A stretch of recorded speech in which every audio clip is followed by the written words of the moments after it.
Syracuse, and Dodma. This afternoon, at this event, we'd like to call on Father Carl Haynes, Victor General, to lead us in prayer as we proceed with this evening's function. Father Carl Haynes.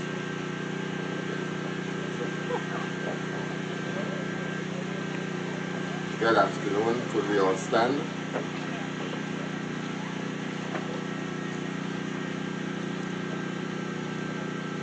Father God, we thank you for today, for the opportunity to gather here this afternoon as a community, as church, as government for this afternoon's occasion.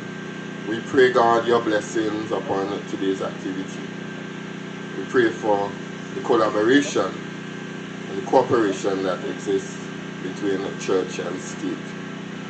We pray, God, that collaboration and cooperation will continue, not only now, but to the future, as we look to build a better Grenada, a better country. And we ask your blessings upon this evening's proceedings in the name of the Father, and of the Son, and of the Holy Spirit. Amen. Thank you, Father Carl. I should mention that Father Carl is also our parish priest. And we ask you to remain standing as we call on Sister Abigail to lead us with the national anthem.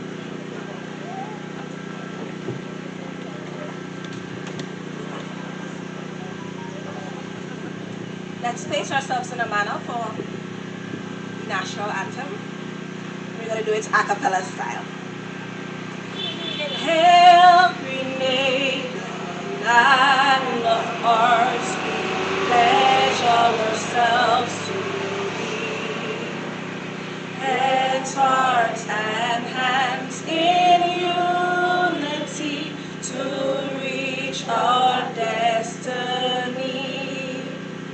Ever conscious of God, being proud of our heritage, may we with faith and courage aspire, build, advance as one people, one family. God bless our nation.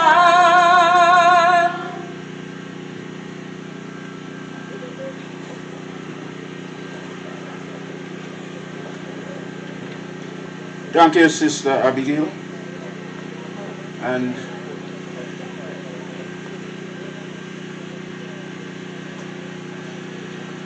we are standing here on a very historical spot. And at this time also that the St. Teresa's RC School are celebrating the 85th anniversary. This school was on 3 different locations in this area.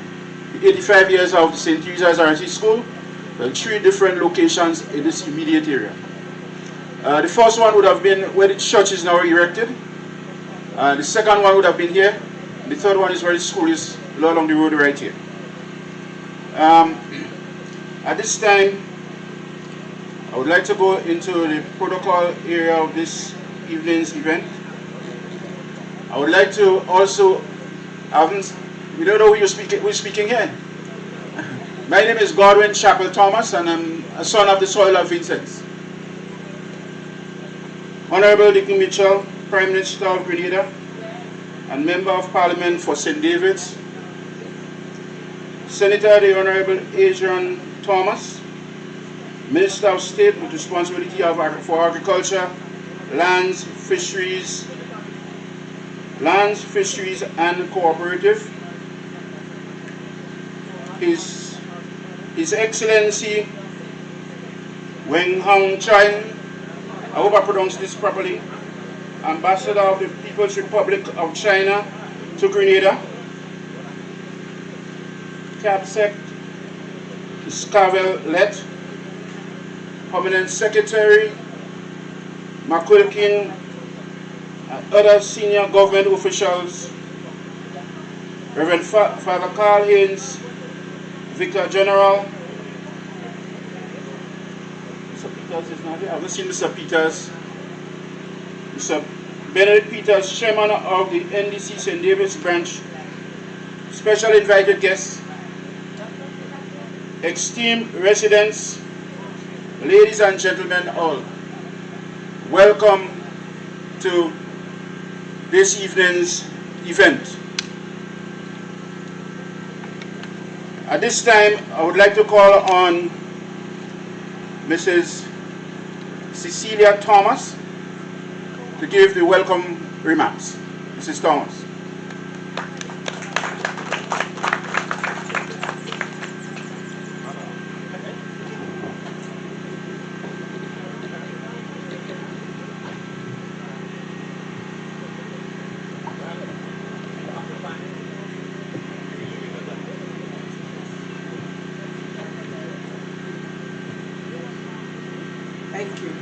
Thank you, Mr. Thomas.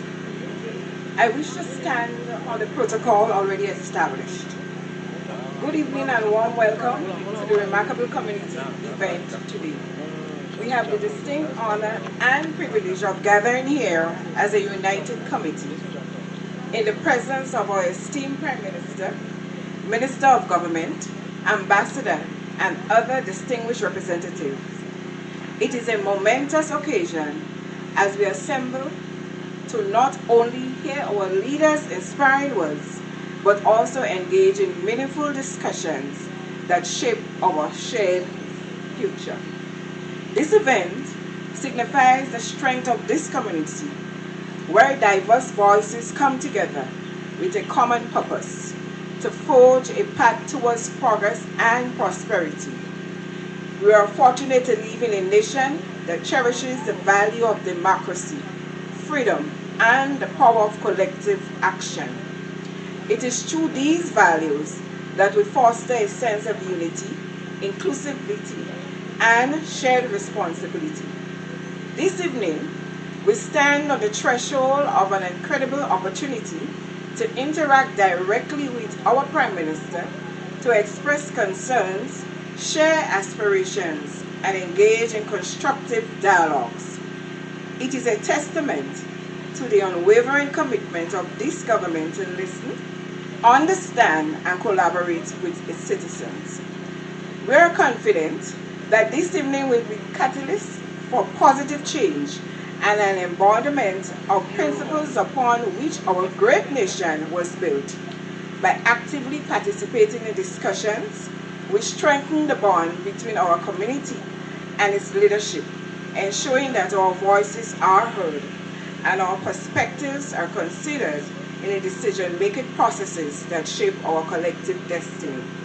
Let us remember that this event is a testament to the power of unity and the strength of our community. It is an opportunity for each one of you to come together as neighbors, friends, and fellow citizens, regardless of your backgrounds, to engage in respectful conversations and meaningful exchanges of ideas by fostering an atmosphere of mutual respect and open-mindedness. You can collectively work towards creating a better tomorrow. As we embark on this eventful evening, I urge you all to actively participate, ask thought-provoking questions, and contribute your valuable insights. Let us seize this opportunity to strengthen the bonds that unite us, to celebrate our shared values, and to envision a future that we can all be proud of. Once again, welcome to this extraordinary community event. Together, let us embark on a journey of fruitful discussions, understanding, and progress. Thank you.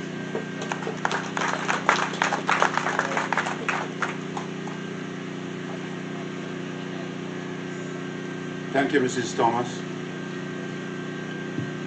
Ladies and gentlemen, I would like to tell you a bit about this Vincennes RC school. It's my alma mater also.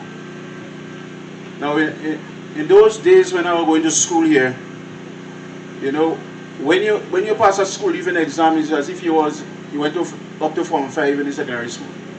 That was the level of education that took place in the Vincennes RC school.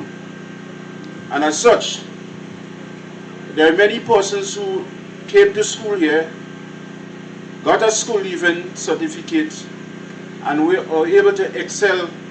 And what comes to mind right now is in the education field. There's one named Leonard Griot, who came to school here, taught here, and he excelled. And he became the chief education officer, and he also had a doctorate.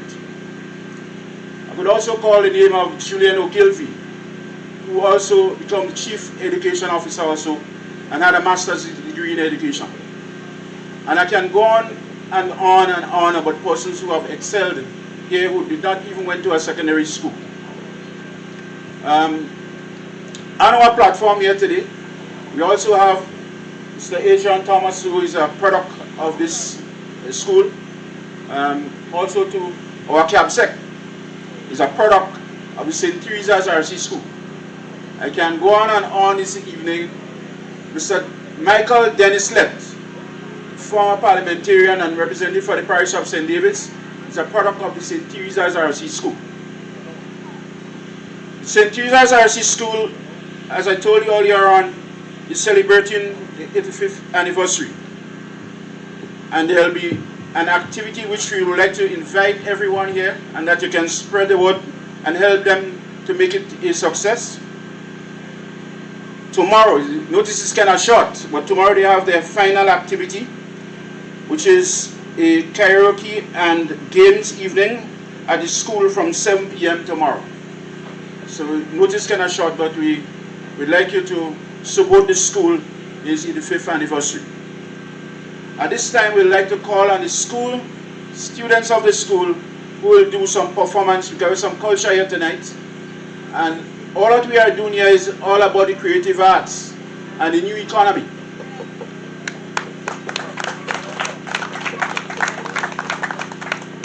They'll be doing a song, Dry Weather House. You've been there. There's also doing a skit for us. The PM is coming. So we now call on the St. Teresa's RC School students to perform for us.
Hey, where all these people and them going? I wonder if you're having a party there or let me call Kayla and see she know anything, eh? Grandpa, I could lend your phone, please? Thank you.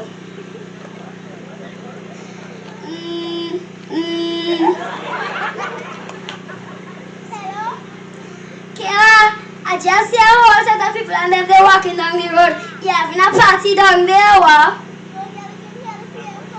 PM? What PM you talking about? It's already evening. Prime Minister. Oh, the Prime Minister. Well, girl, I didn't know that. Where are you coming for? Engagement. Who getting married?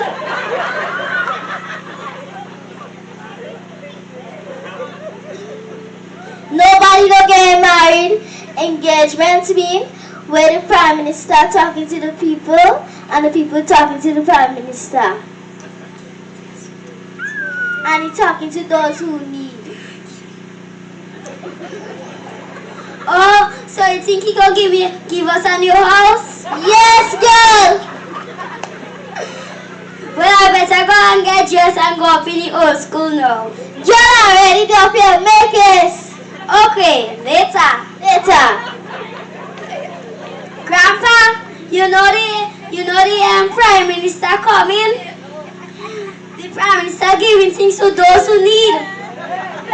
So, Grandpa, what you need? I need a walking stick.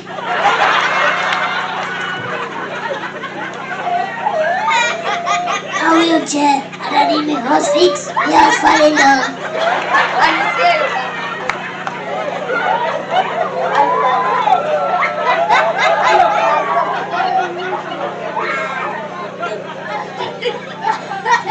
On my back, no good. Okay, Grandpa. Well, I'm going up in the old school now. Later. Well, I nothing bugs you. Okay, Grandpa. I will see you just now. I wonder if the Prime Minister go give us a new house, a new phone. Hey, Prime Minister. Yeah. I'm so happy to see you. Prime Minister, I've been having a hard time with my grandpa. My grandpa needs a walking stick, a wheelchair. We need a new house. The house is falling apart on us. Prime Minister, please help us.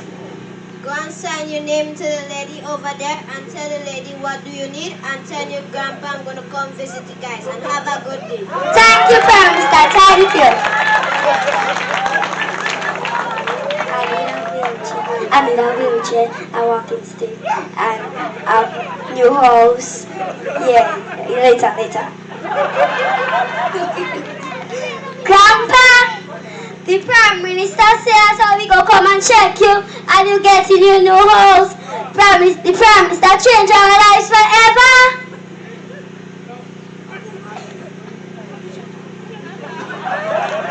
I'm so happy for us. I'm happy too.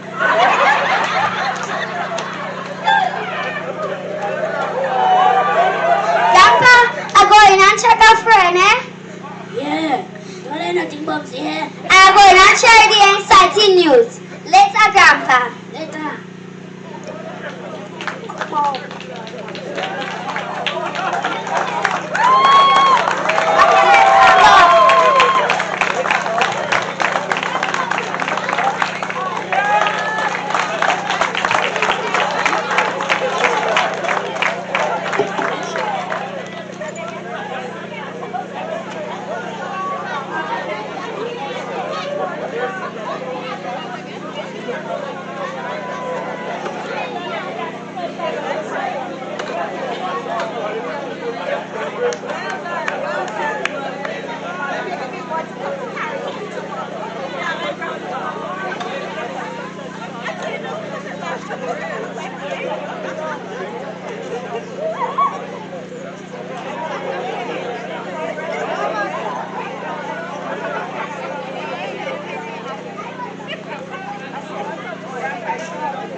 Oh, Mr. PM, I know you came to take the dollar.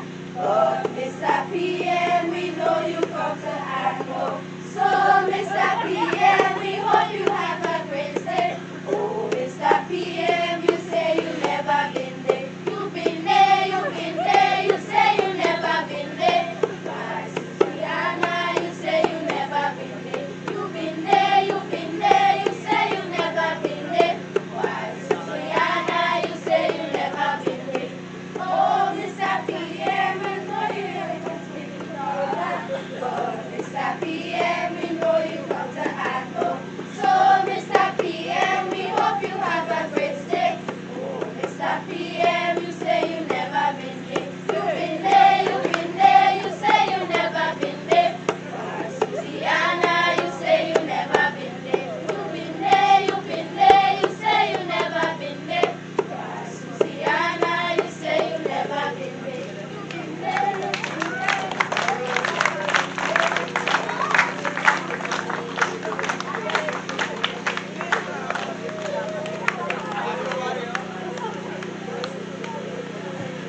Let us put our hands together again for the Vincennes students and teachers unit.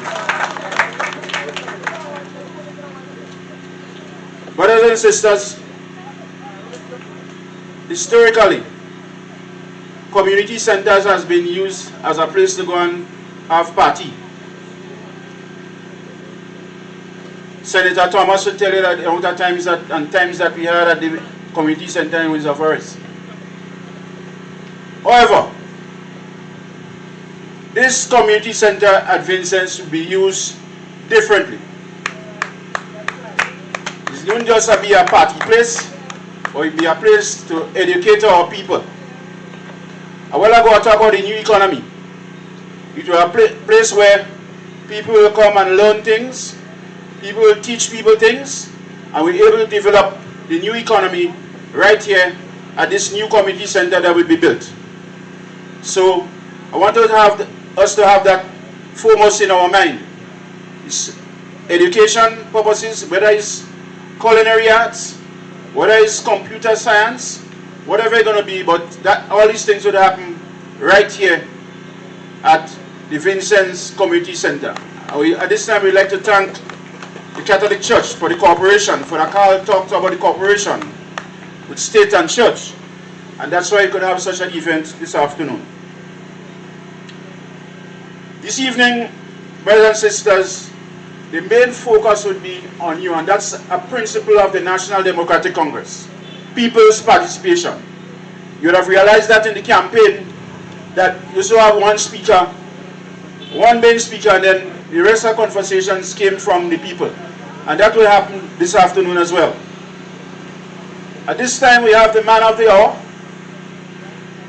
who will talk to you about the transition of the Vincennes area. And I want to say that Vincennes is a first. In celebrating the first anniversary of coming to power, the first walkabout took place in Vincennes. So you must be proud of that, people of Vincennes.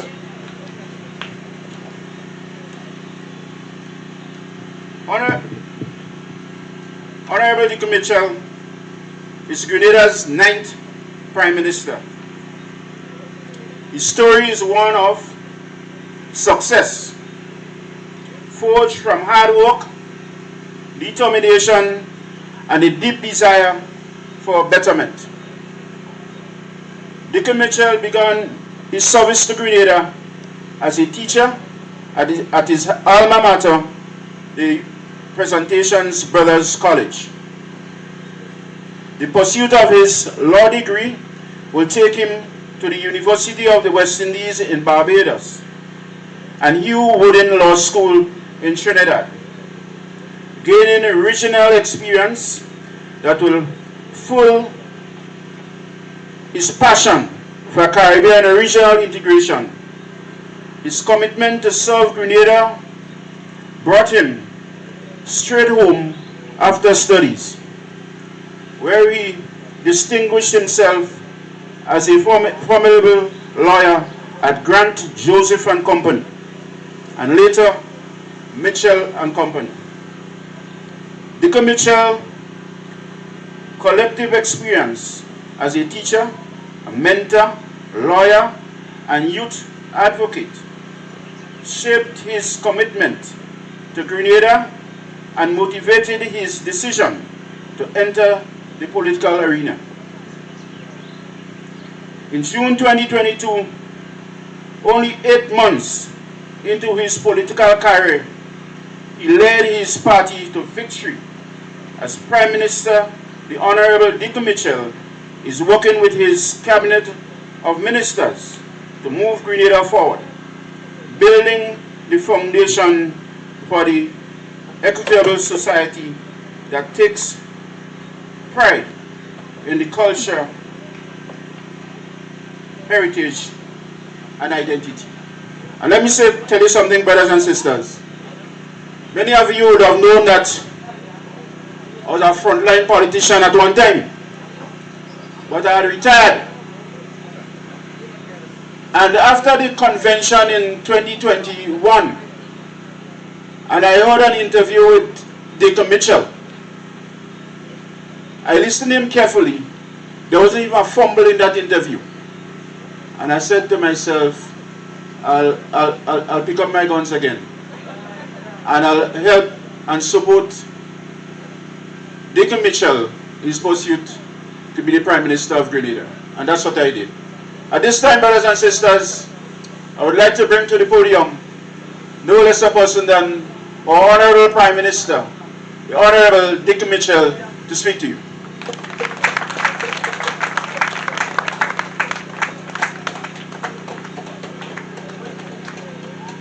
Thank you. Good afternoon, everyone.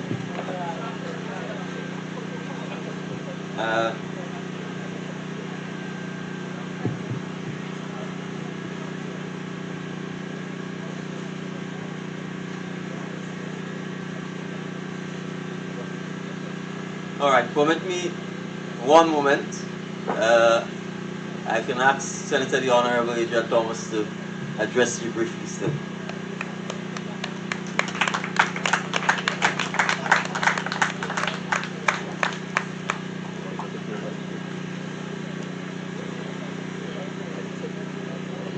Being a old scout boy in St.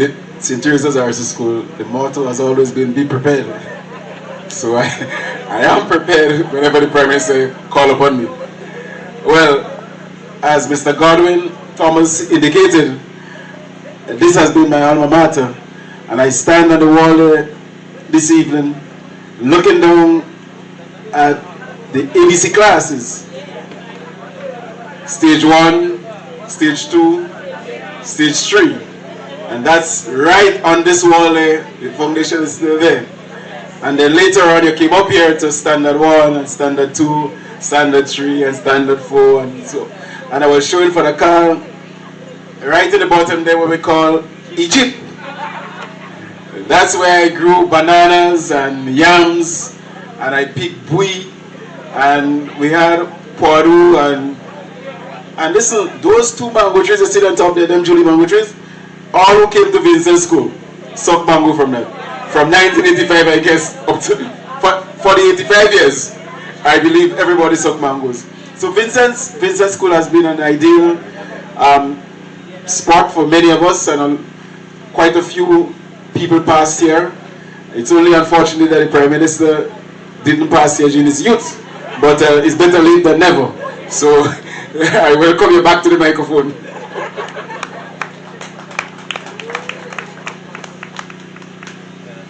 Thank you very much, Honorable Senator Adrian Thomas, our Minister for Agriculture, Lands, Forestry, Fisheries.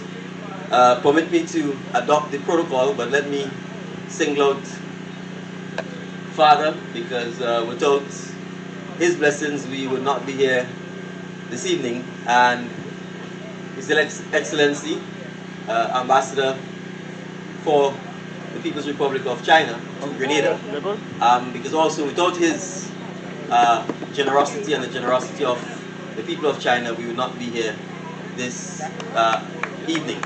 So I want to recognize the both of them. Although I was called the man of the hour, the man of the hour really is Mr. Dean Celestine, who is sitting to the right of our permanent secretary in the Ministry of Mobilization, Implementation and Transformation, because he's the one who's going to tell us a little bit about what we plan to do here this evening. You know, upon assuming office, one of the things we recognize in St. David's is the fact that many of our community centers were either still in a state of disrepair, dating all the way back to Hurricane Ivan, or in some instances, there were villages and communities that did not have community centers at all.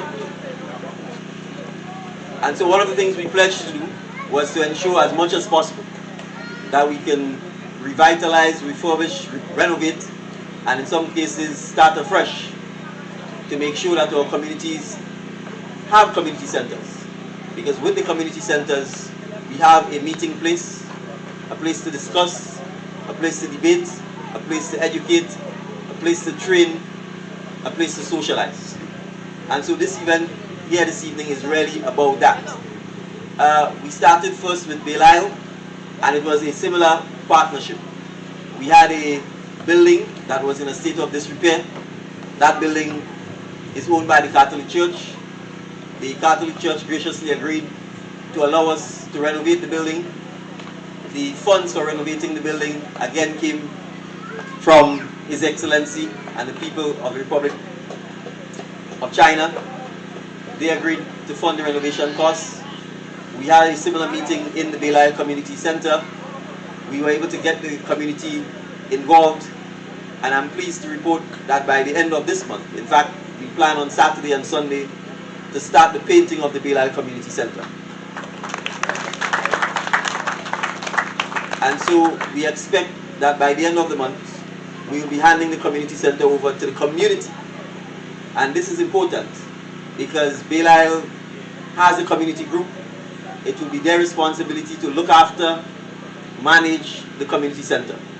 And when we build the community centers, we want to make sure that the community centers are furnished. We want to make sure that internet is present. We want to make sure that there are bathroom, toilet facilities. We want to make sure, if possible, that there are storage facilities. Because many of these community centers are located in areas where there may not be a church, or there may not be a school, there may not be a hurricane shelter, for example. And then we may have to, if there is an emergency or disaster, have the community center double as an emergency shelter. But it is crucial to make sure that the community center is just the start of the wider transformation of the community in general. So we did not start and end with Belial. We only started with Belial. The community of Beirut. We have volunteers who are also repairing the Beirut Community Center using their own labor on weekends with no financial paid support. All they ask for is material assistance, which we've been able to provide to them, and they've begun the process of renovating their community center on a complete volunteer basis. We're in Mondelis, and we're putting together community groups, older persons, younger persons, again, to come together to renovate the Mondelis Community Center, so that with the community's involvement, with the community groups, we can begin to mobilize sporting activities, cultural activities, educational activities, training activities in the Mondelis and Beirut Community Center. And so, of course, rounding out the immediate 4 community centers is here in Vincennes. And so again, we were looking at finding, first of all, a location where we could have a community center. And quite a few of the residents suggested this site. And so I like to listen to the residents. And once they suggested this site, we promptly wrote Father and said to him, since we've begun the partnership in Belial, we see no reason why that partnership between church and state and community should not continue. And they graciously agreed in a similar vein to say the site could be used for community development. So we are on a bit of a roll. I want to thank again publicly the church for agreeing to do so. And true to form, I immediately also reached out to His Excellency the Ambassador and said to him, we would like to continue the partnership between the people of China and the people of Grenada. And so we looked for a contractor, and this is important, we looked for a contractor who has ties with our communities and said to him, are you prepared to assist us in this project? Because it's not just the paid work, we're also looking for a lot of volunteer work. We're looking to make sure that we can get community support to come out and help with the community center because it belongs to us. And Dean readily agreed. I asked him to visit the site, provided the estimates, and upon receiving the estimates, His Excellency indicated that this was a project that the people of China would be able to fund. And so, as we would say in Grenada, we ain't sticking. We're moving right along, and so we're here this afternoon to officially mark and to communicate with the community that we intend to start this project relatively soon. All things being equal, we're hoping that by July we can start the construction work. Now, it's important as a community that it is not just a building that the contractor builds. We want the community to be involved. If there are young men and women who can get an opportunity to be an apprentice on the site, we would welcome that. We want the opportunity for persons to learn skills while this project is taking place. And we want to build the community spirit arising out of the project. So it's not just about the physical structure, but it's about the skills, the knowledge that can be acquired, and crucially the management and use of the community center thereafter. I know Mr. Thomas talked about parties, but there's a lot of places to have parties, right? So what we really want is a place where we can educate our people, where we can train our people, and when we can give them the opportunity to improve themselves, and by extension, to improve the community and to make sure that we have a united, as Mrs. Thomas said, and well-knit community. So I want to thank all of you for coming out. The truth is there are a lot more communities in St. David that we want to do this in, and so we're asking, when we finish with Belay, I'm sure I'll be asking the volunteers in Belay to come up to Vincennes to help out. When we finish in Mondelis and Beirut, we'll be asking persons to go to other communities that would need similar projects or other projects that are community-based. And the whole aim here is to galvanize St. David and to make it a model parish, a model constituency for the rest of Grenada to follow. And if you notice in all of the projects I've talked about, I have not talked about the government. We've talked about the church, His Excellency, the community, and other persons who helped to make the project happen. So contrary to what people may say, you don't always need the government to improve your community. Right? The community belongs to us. If we have leadership, if we have people who are prepared to go and fight for the communities, we can improve our communities with or without government help. But of course, I'm happy to say that in this case, you have government help, you have the government support, you have my support as MP and as Prime Minister, and I will do everything obviously to make sure that this project happens and happens quickly, and that we can galvanize the community to get involved and going forward to make sure that we use it in the manner in which we want it to be used. So thank you very much for coming out. I think the children had to leave, but you see the talent that is at St. Teresa's RC School. And so these projects are really about our future, our communities, giving them an opportunity to have drama classes, whether it's at school or the community center, to hone their skills. I mean, Grandpa, if you didn't know better, and I'm sure you just listened to his voice, you will definitely think it was a grandpa that you were speaking and listening to. So it tells you the talent that is there. And we need to nurture the talent, we need to encourage the talent, we need to support the talent. And that is what the community building is about. So thank you very much everyone for coming out. As Mr. Thomas said, it's not so much for me to do all the talking, but for you as well to contribute and to do some talking and some discussion as well. So thank you very much.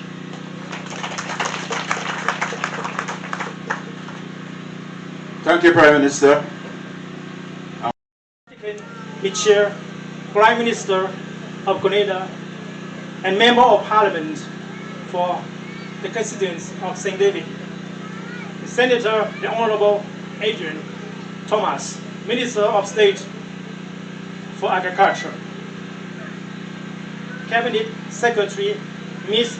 Alma Lett, Permanent Secretary and other senior government officials,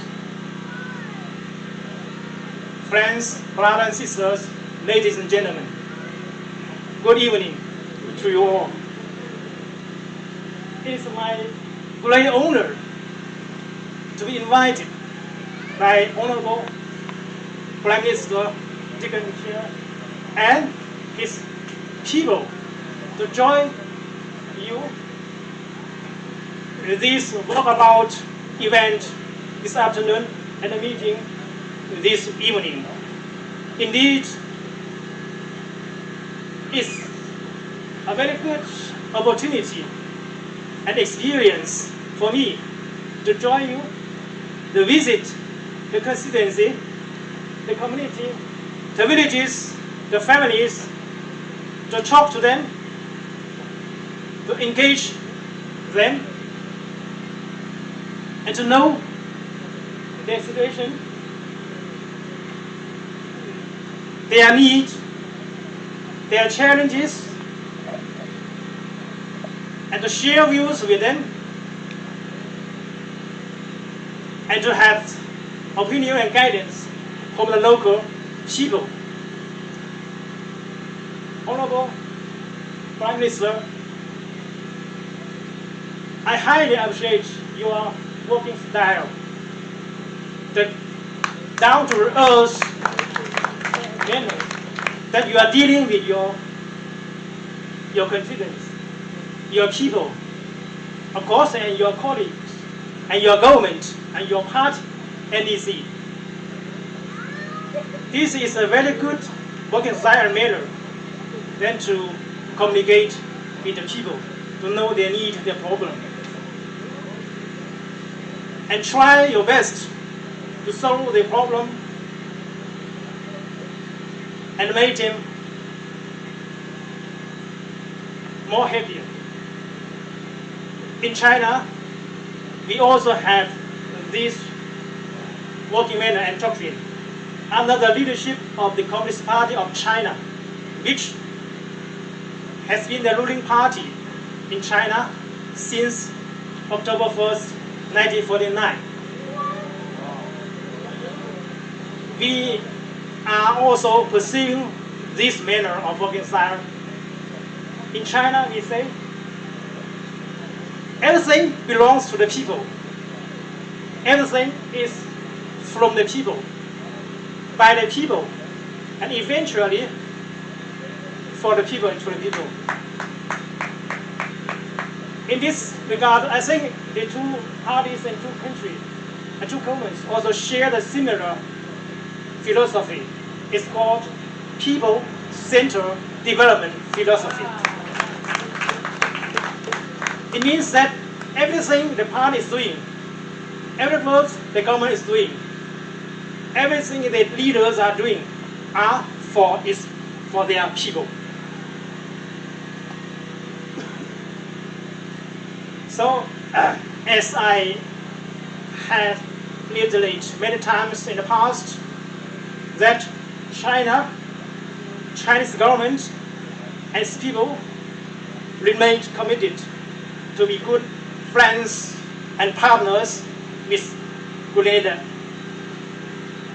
And China is ready to further enhance the bilateral relations and practical cooperation with Grenada,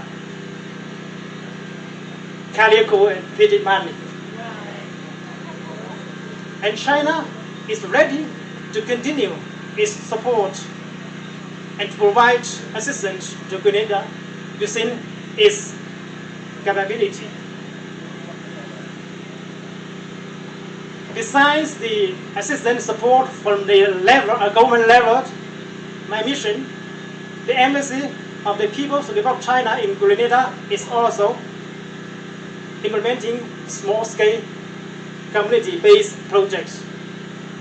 Myself and the staff in my embassy is ready to reach out to the local community, to have more engagement with the local community and the people, and to do something tangible for the local people. So Among the requests from Honorable Deacon Mitchell and the constituency of St. David, the Chinese embassy here has been considering since last November to provide another donation for the refurbishment of the community center in this site, its place, Vincennes. And tonight, I would like to take this occasion to officially declare that the Embassy of the People's Republic of China has decided to provide about 110,000 US dollars for this project.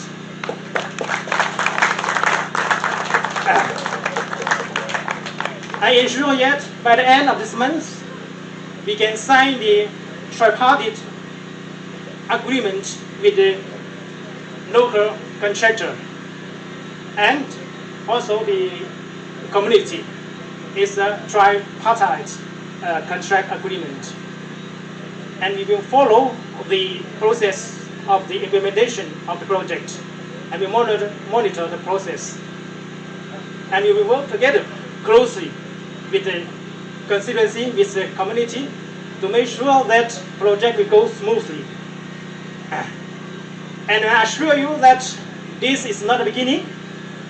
As the Prime Minister mentioned, that community center in Belay Isles. So it's not the beginning, and it's not the last one. So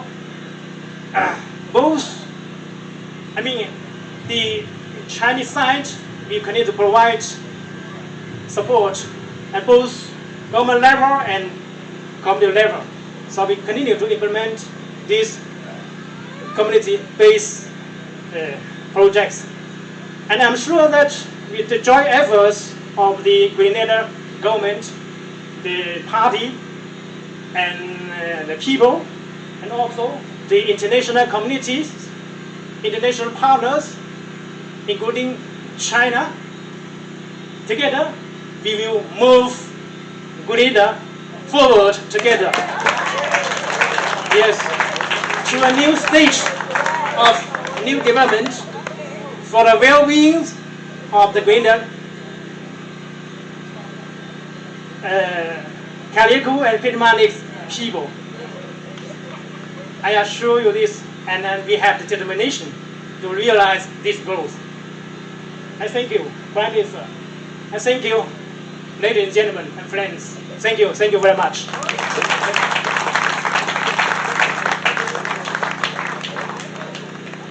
Thank you very much, Ambassador.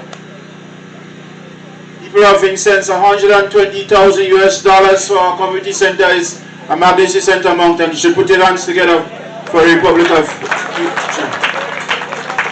110,000 US dollars. Sorry about that.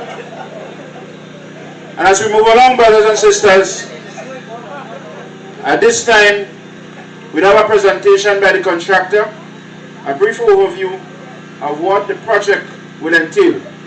We call to the podium Mr. Dean Celestine.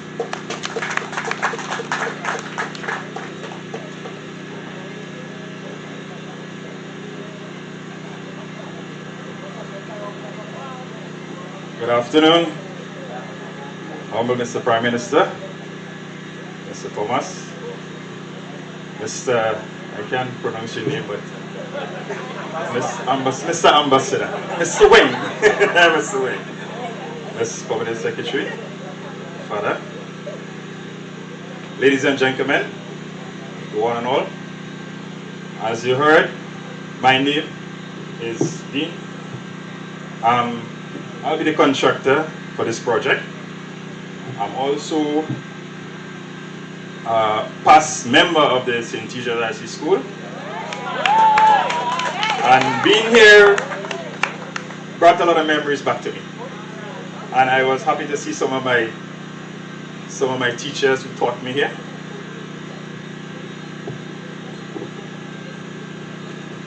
Which I was very pleased at. So, what we are aiming to do here, as you see, the site has already started in cleaning, and we are we'll do a little demolition of the old structure. We'll come up with a new structure from the ground. We'll do a first floor, and then we'll do an upper floor where we'll facilitate the community center.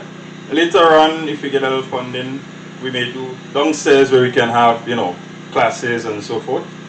So we'll be aiming at doing a solid concrete structure where we have 2 male-female bathrooms on the inside.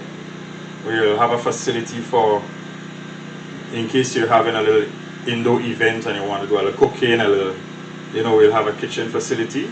And down at the ground floor, we'll provide you with a storeroom where you can use as community storage, So basically, any questions we'll ask a little further on in the discussion. But as a contractor, I would ensure you that we will provide you with a good facility, reaching the building code standards, good workmanship, and I would ensure that you have a community that you will be very satisfied with. And I hope to see that you would enjoy this facility and make good use of that facility. I would also like to come and enjoy something in that facility when it's through. So I want to say thank you to each and everyone.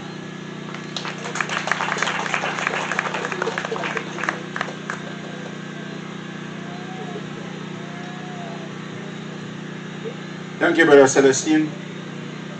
And now, brothers and sisters, we have come to the most important part, your participation. So it's going to be an open forum right now. We have mics and so around, so you can get mics to be used, so you can make a contribution as to what you want to see, the transformation that you want to see at the Vincennes Old School, and other matters that may affect you in the community. Thank you. The floor is now open.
Alright, don't be shy, Vincennes. The mic is here, you can come forward and say your name and ask your questions.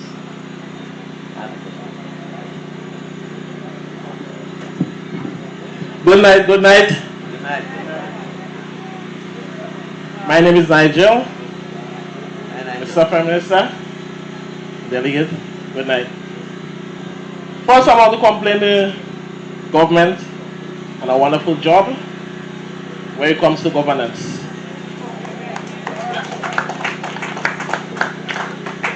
But I'm dissatisfied. Almost 1 year. I haven't seen a farm road cut. I'm interested in agriculture, and there's many young people who are interested in agriculture. Number two, I'm dissatisfied with the road work. Before this administration, there was one set of people working. And now, the same set of people working. Mr. Prime Minister, this one is for you.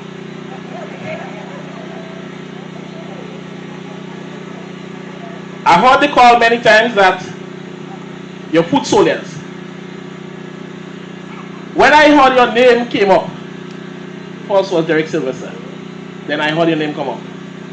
And I see some people around here who knows you very well.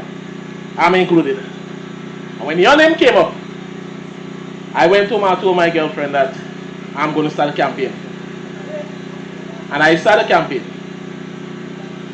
I go through a lot of insults during the time. I never miss a motorcade. I hardly miss a meeting. And almost 1 year, I'm home while the NNP's still working. I told Mr. Dumba that to tell you that these programs need to stop. There are 6 gangs in St. David's. If you send out 6 gangs every fortnight, you're getting more work for the same money. Alright? Then the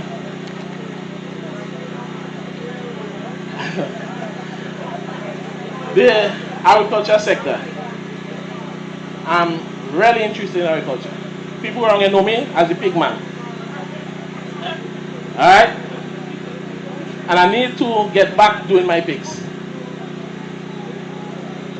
I need to see more emphasis into agriculture. People are not going to walk to go to lands anymore. Them days done.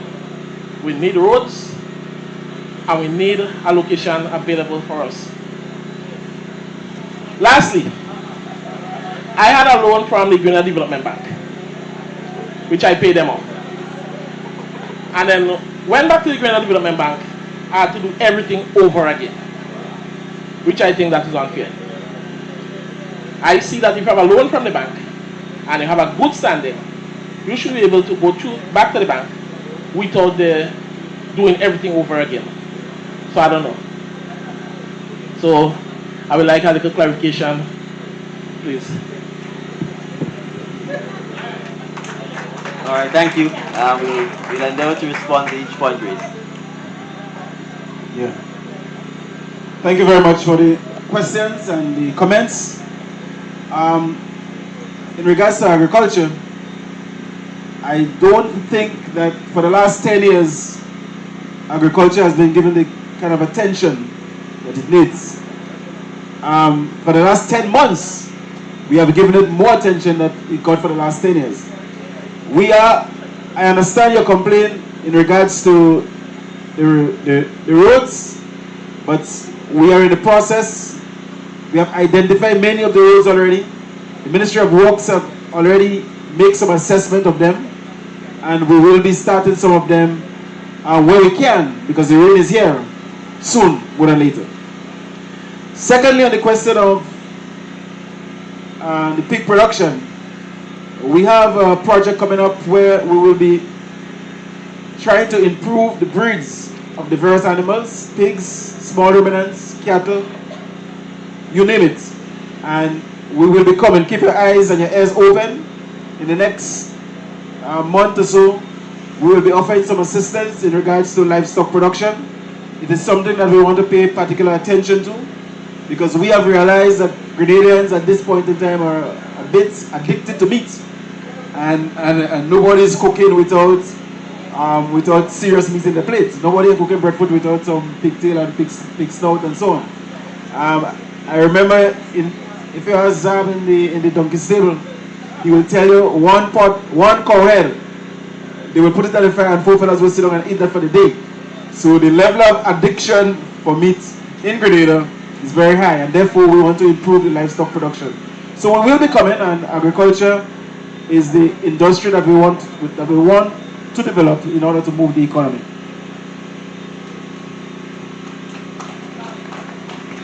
All right, I wasn't sure whether your being home for 1 year relates to whether you wanted to get road work or whether you wanted an opportunity to do the pig farming.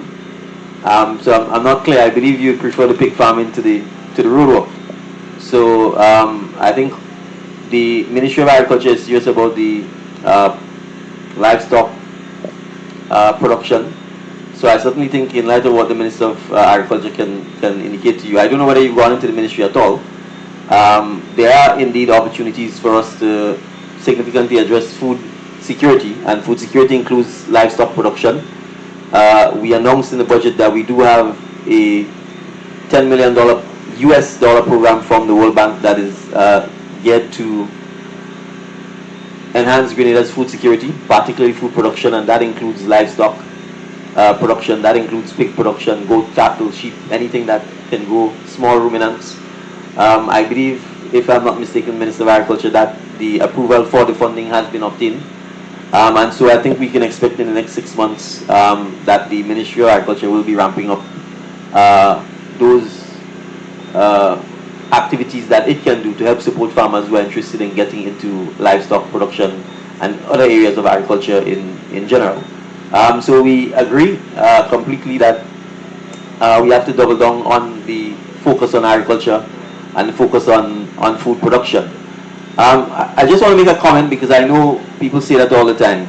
You didn't vote me into office to fire people or to make other people unemployed, right? All of us are Grenadians, and we all need to be employed, we all need work. And so what we have to do as a government is to help grow the economy so that all of us can work regardless of your political persuasion and regardless of who you voted for. So I want to make the point that it is not simply, we're not here to reverse poverty. We're not here to say if people are thriving for 10 years, then they should become poor for the next 10 years, so that someone else could be better off, and then 10 years later they become poor, because then all of us will end up poor at the end of the day. So what we have to do is to find the opportunities for us to grow the economy so that everybody who wants to work can have an opportunity to work. As it relates to the road work, and I assume when you say road work, you're probably referring here not to asphalt or concrete work, but to the trimming of overhanging trees and debris and the clearing of drains and so on. I personally agree with you that we have to get better production out of the persons who are doing so, and that we have to be more productive, and that if you do have, as you said, 5 or 6 gangs working every day, then the roadways throughout St. David should be beautiful all the time, or drains should be cleared and kept clean all the time. The problem is we've had a culture where we've allowed people to work for an hour, 2 hours, and then they leave. Now, it may be that they're not also being paid adequately as well, and that may be something we need to address. But we can't have a situation where people work for an hour, 2 hours, and we expect that our roadways will be maintained and clean to the level that we want. So it is something that we have to address nationally, where we accept that taking care of our roadways, taking care of our drains is a permanent job that has to be done all the time, and perhaps enhanced during the rainy season, and pay people properly so they can do the job full time and not feel like it's just a panquine and they can give a half-hearted attempt at it and run away after 2 hours if people are not there standing up to supervise them. So it's something the Ministry of Infrastructure has to address. I am now the Minister of Infrastructure, so the ball falls on my wicket, and it's a matter that we will address. So thank you very much for your questions and your comments, and we look forward to making sure that the pig production gets ramped up. Thank you.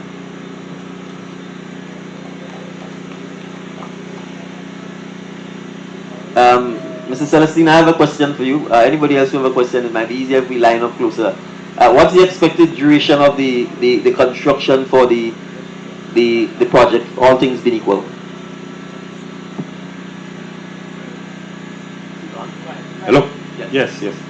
Once we started is approximately about six months from the beginning to completion. Once we have good weather. Okay. Yeah. Thank you.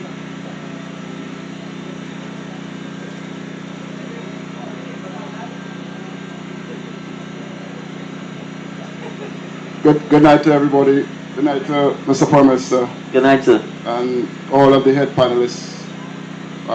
My name is Adrian Phillips. My question tonight is to do with the Cannabis Commission.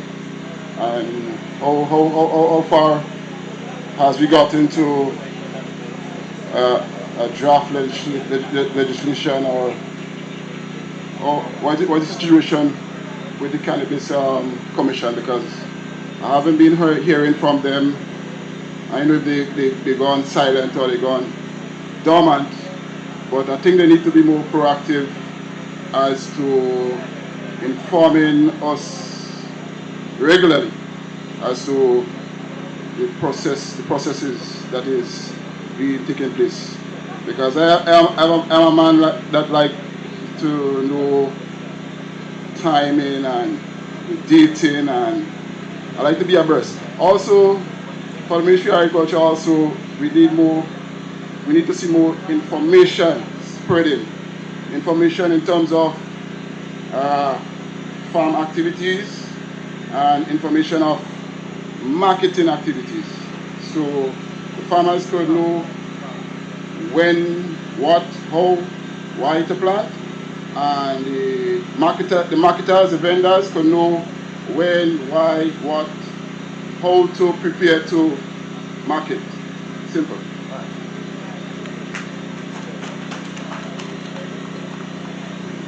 Thank you very much for your comments. The cannabis, yes, we may have from December when we spoke about it in budget, maybe we have not moved as fast as we should. But I'm going to tell you where we are at this point in time. We are heading to legalize the cannabis for medicinal purposes. Where we are at this point in time, we are trying to decriminalize it, meaning that we want to reach a stage where harassing somebody for an ounce of marijuana or a spliff, presently it's illegal. So mark my words, it's illegal at this point in time. But we want to bring it at a stage where we can speak to the public about it, and at the same time do not be in a position where every Monday morning 5 or 6 or 7 people in front of the magistrate. We do not want that to happen. So we try to put a system in place. We have already drafted the legislation. Presently, it is in possession of the Attorney General to give us some guidance, and we will be coming to the public sooner or later for some level of consultation. So we are working, but not as fast as we expected to, but we are hoping to get there. On the question of the information to the agricultural sector, we have just, and I'm happy that you asked that question because I know you are an extension officer, and we have just completed the interviews with all extension officers in Grenada, and we are moving in the direction of improving the service. So we have a situation where you have maybe too many extension officers and we're not getting enough done because people are not being updated, people are not being trained. We are trying to put a system in place where we will get the best extension officers, give them the opportunity to be trained, and so that they have the ability to disseminate information to the farming community. So that is a work in progress, and in the next couple of months you will hear much more about it. But we are quite aware that the farmers need the extension service, and if the extension service is not well organized and well structured, it means that we will not get the relevant information to the farming community. So in the next couple of months, you will hear much more about that. All right, I also just want to add a little bit. Recall that we have also embarked upon the restructuring of the Marketing and National Importing Board. And a critical part of what we want to achieve is in fact to address the very issues you raised, which is what to plant, when to plant, how much to plant, so that in turn people who are buying will know what is available, the price it will be available at, and the quantities it will be available at. And that is one of the critical things that I think is missing in the food and agriculture sector here. Because we simply cannot continue a situation where a farmer simply wakes up and says, look, I feel like planting dasheen, and he plants dasheen regardless of whether or not the fact that the demand is for carrots or for cabbage or for tomatoes, but he's planting dasheen that nobody's going to buy. Or that he's planting too much of something when the demand for it is less. And so what we really want to be in a position to do is to get to a point where when the farmer starts the plant, he already has a contract for what it is he's planting, and he knows the price that he will be selling it at, and he knows the quantity that he has to produce to meet the demands of the buyer. And we feel technology will also be able to help us in that regard. We've been speaking to some of our technologists. They've been looking at developing apps that are specific to Grenada to help with that process. So that's one of the key mandates for the Marketing and National Importing Board. Not itself so much doing the buying, but being able to put the producers directly in contact with the persons who want to buy, the hotels for example, so that we can guarantee prices and we can have stability in the market in terms of guaranteeing the production and being able to guide farmers in terms of what to produce, as well as encouraging them to go beyond what might sometimes be or seem like the traditional crops. You know, I'll give a good example. The planting of mint, for example, is something that could be far more widespread because mint is always in short supply in Grenada. I mean, it's used extensively in the hotel, drinks, condiments business, but to a large extent, planting mint is probably not, if you ask an average Grenadian farmer, what are the top 5 things they plant, mint probably would not feature there because there's just not enough knowledge about the demand for it, about the price for it, and who wants it. And that is the role that we envisage revised Marketing and National Importing Board needs to play to make sure that people don't just plant bananas because we used to plant bananas or plant cocoa because we used to plant it. I'm not saying we don't need to plant more cocoa and bananas, but there are a lot of other shorter-term type crops that are more probably lucrative and more cash-based, and that can also be grown in a more technology-advanced manner, using containerized farming, for example, or things that could be grown using aquaponics, that we don't necessarily need a long wait time before you get a crop. So that is one of the things that we want the revised Marketing and National Importing Board to focus on, so that when it comes back, the questions you ask could easily be answered, and the farmers in particular will have that support and that help. So thank you for the question.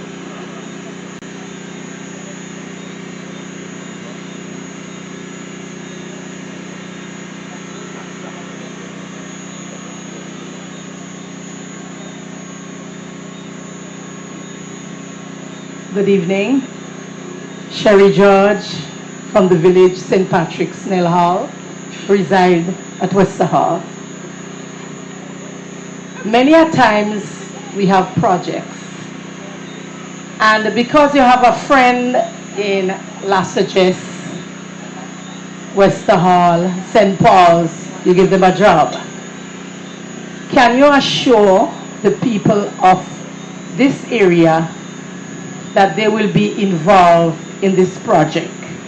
Because, you know, there's a friend and we want to give them a walk. So, I'm speaking on behalf of them people around here. Can you assure us that, Mr. Contractor, that the people in the area will be involved in the project?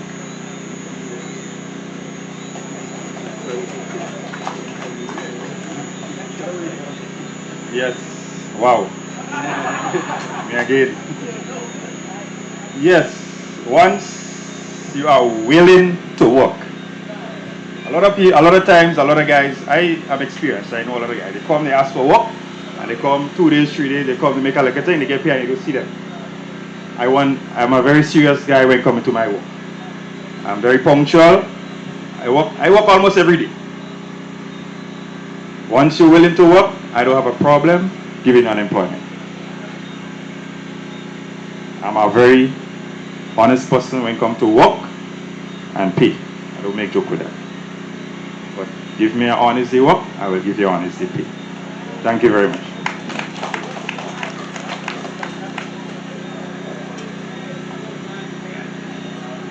Good night, ladies and gentlemen. Good night. And Mr. Prime Minister and Mr. Ambassador. And Mr. Prime Minister, I have a question for you. For the past 30, 40 years, I've been working and farming in the area of Badia. And I've been occupying some land which Mr. Brizan did come survey and give us the plan for the land. And we had an agreement of the land. Over 25 years now, the NDC government cut it off. Mr. Dennis led, the late Mr. Dennis led cut it off. Yeah, come here, go, you can see nobody come. You have clean up a program, nobody never come by my farm. Everybody know me well in St. Louis. Over 40 years, I've been doing farming. And I don't see the reason. Every time they come to clean up land, people come black full and running over, them get the first priority. Even if they cup full, they still putting tea in the cup. And the poor man can get some tea to drink. And Mr. Prime Minister, we really have to make a change in this clean up of program. Because usually, Mr. Supposed I could tell you, land supposed to clean in the dry weather period. Clean up your trim and you give manure. When you clean land September from October, that's the time the majority, that's the second trip cleaning land supposed to get for the year. And that's the first time the program to go on for the year, which is supposed to go on from March, April and May. And you throw manure and you keep your drain clean and you keep the land in touch. But the majority of people they giving this work, they don't know nothing about work. And you have to know, put people that know about farming to do farming. If then you won't get production. And good night, Mr. Prime Minister, all the best. Keep on doing your good work as you can. Blessings, thank you. Well, I will leave the answer to the Minister for Agriculture and Lands. Two serious issues that you have raised there, and the Prime Minister will tell you that every time I see him and we talk about land, I have to scratch my head because it's a serious problem in Grenada at this point in time. Apart from the agricultural land, Grenadians presently are being priced out of the private land market. So everybody wants a piece of government land, and really and truly we don't have much to share. But I will tell you again, we have just started to employ some people in that department, and we're giving it the kind of attention that it needs. We have a gentleman there that is trying to regularize all those problems that the farmer is talking about. We have situations where one piece of land was sold 2 and 3 times. So it means that we have some management problems there. And we have to regularize that. People have been occupying lands and they want papers and they're not getting it. We start that process as I speak, and I will, I cannot remember your name, but we'll definitely get to you and see how we can assist you in that regards. On the issue of the farm assistant program, as we have rechristened that program. It used to be the farm labor program, where really and truly it involves land clearing. We have revamped that program, and we have a new program which we refer to as farming assistant program. So not just related to cutting bush and cleaning up land, and then you get 10 days work, you clean your land, you don't do anything, bush grow back, you wait for the next program. Those are some of the weaknesses we saw in this program. So if you're doing livestock production, you may not have bush to clean, but you need some assistance. If you're rearing rabbits and you want to expand production, you may need some material to build your pens. If you do small ruminants, you may need some lumber. So the program that we have now, and it should have been launched maybe a couple of weeks ago, but we had some little difficulties, and in the next 2 weeks we should be speaking on that project. Once I get cabinet approval, we will be getting, and the Prime Minister will tell me whether he will approve it or not. So once we start that project, we go steadfast.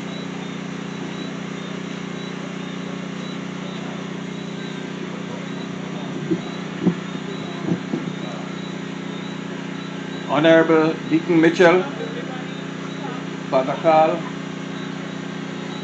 Ambassador Weng. We. I'm not his godfather, but I tried. My comrade, Minister of Agriculture Adrian Thomas, and Ms. Lett. I have a lot to say. I welcome and applaud the community center at Vincennes.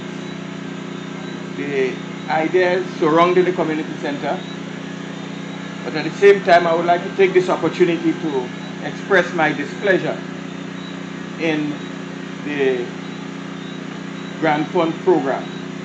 That grant fund program, that $30,000 grant fund program. Yes, I'm so disappointed in that, because I thought that program would have empowered the farmer in terms of getting things done and giving him that gusto to get the land that is fallow now under production. But to date, I'm very disappointed in the way it's handled.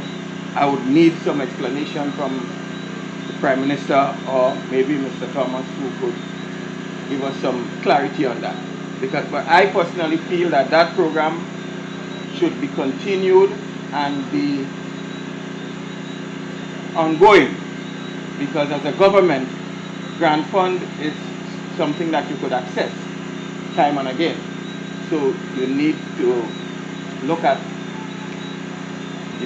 being able to raise the funds, which is so necessary, so needed for development in this country, because getting a loan from the commercial bank, the interest rate alone is something else. And when you have to sell your produce to marketing board, that was another problem in terms of pricing. The cost to the farmer to get the goods to the market, you cannot break even. So that grant funding was a blessing in disguise, but it's so sad to say the way it was handled. And I think that should be looked into for continuity. Currently there are a lot of lands fallow in this country. I happened to visit some lands up at Marquis on Sunday. I went with a godson, 1-foot father of mine, to his lands in Marquis because he had 1 foot and he needed some assistance. We got some bread nut and a bunch of gomichel. But I had to walk almost a mile to get to that farm because his vehicle could not have traversed the road. That road has land on either side that needs to be developed or put under production. And it's a good tree crop area and it should be looked at. The extension service. Over the years, I think that there was a breakdown in the extension service. And I'm happy to hear that some work is being done on the extension service. I myself was a member of the EPC, the Southern Agricultural Extension Office, under the guidance of Gregory Hagley. You will be happy to hear me call his name now, because I know his passion for agriculture too, because we train together, we work together in that field. And the extension service needs to be more vibrant to guide the farmers. But more importantly, I would like to see the fact that the farmers could be independent of the reliance on government. Farming is a business, and if you're going to do it, you've got to approach it scientifically and have a business approach to it, and not so much the reliance on government. You have to set up your business plan and work your plan. We need the government assistance, yes, we need it, but we have grown to be too reliant on government over the years. We have grown to be too reliant on government for a lot of things that we could do for ourselves. But nevertheless, that grant fund is heavy on the chest. I did apply and I'm still waiting for the positive result. It will come, it will come. I believe it will come because it's a good initiative and I think it will come. But yet we might need a little time to raise more funds to satisfy it. But nevertheless, I'm very hopeful that it will come through, because that will put a lot of lands into production and just boost the agricultural sector. All right, so should we respond now or the? Yes, we will respond, but let me finish first. Okay, I was just I would also like to call the Minister of Agriculture, George Brizan. In his time as minister, we had field day, farmers field day, and that used to be a success. That was something that motivated farmers to produce and keep giving out their best. I myself was a recipient of a Farmer of the Month, being awarded the Farmer of the Month. To date, I am also an awardee by the Queen, BEM, for my outstanding performance in agriculture. Cut flowers. There is also a road at Mount Tranquil, which I was very instrumental in getting the government to cut. But now that road needs to be continued, and so that the lands up there could be accessed. There is also a lake that is silt up. There was Brother Let, at his time, I gave him an estimate for $137,000 to dredge the lake and dam it to create irrigation for the farmers in the community, in the area.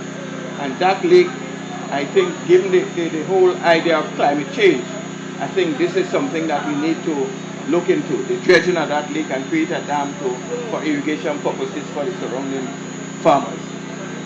I want to thank you for the opportunity to voice that. Thank you. All right, thank you very much. I think all of the questions except the grant program is for the Minister of Agriculture.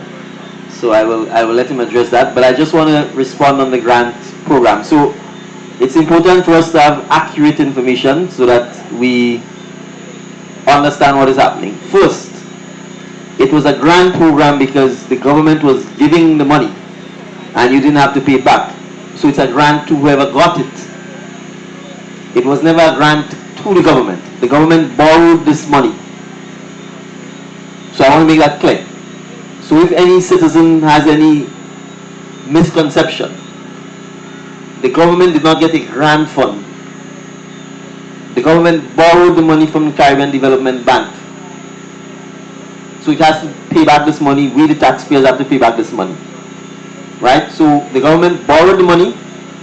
The money was borrowed by the former administration for the purpose of providing economic support to people who are affected by COVID-19. That was the reason and the purpose for this loan. When we got into office, we discovered that a significant portion of the loan was not used. What the money had been used for, as part of the former administration's COVID economic support, was to pay unemployment benefits for people who become unemployed. So every month you will certify that you're unemployed and you get $800 or $900, etc. So that was one of the ongoing programs that they had. And some of the money, I think, was used to provide support for people like busmen who could not operate, and barbers and hairdressers and so on, whose businesses had been closed down. That is what the money was being used for. When we got into office, we took the decision that in addition to continuing the unemployment support for people who were impacted by COVID, that we would try and support people who were impacted by COVID. That was still the criteria for the loan, but applied more specifically to persons who wanted to start a business or expand a business or continue a business. And we were trying to focus heavily on agriculture and fishing. And I will say this categorically, 80% of the people who got money from the CES program were either in the agriculture, agro-processing, or fishing industry. The bulk of the money went to farmers, agro-processors, or fishermen and women. Now, when we conceived the program, which is the 30,000, that was the limit. Based on the budget that was left, at 30,000, only 330 persons would have been eligible. In other words, if 330 persons got $30,000, the money would have been finished. But we did not just give everybody $30,000. It depended on what people asked, it depended on what they required, and some people got less than 30,000. In fact, the vast majority of people probably got less than $30,000. In excess of 600 or 700 persons, I don't know the exact figures, but at least in excess of 600 people have benefited from the program. So we doubled the target that we were looking for. What happened is, like anything else, if the government is giving money, everybody applies. That's the truth. Whether they qualify or not, whether they understand that it was originally meant to support people who were impacted by COVID, whether they understood that we were already trying to focus on agriculture and fishing and agro-processing, everybody applied. So the office, the CES office, received in excess of 6,000 applications. And I will readily admit it was not prepared already or expecting that over 6,000 people would apply. And so to some extent the internal operations of the office actually collapsed under the sheer weight of the applications. That's the truth. So it didn't have enough staff, it didn't have enough resources to even process the applications. And so it is not a case where In terms of the numbers of people we were targeting, we doubled the numbers. In terms of the sectors we were targeting, we in fact impacted the sectors. It was agriculture, it was fishing, it was agro-processing.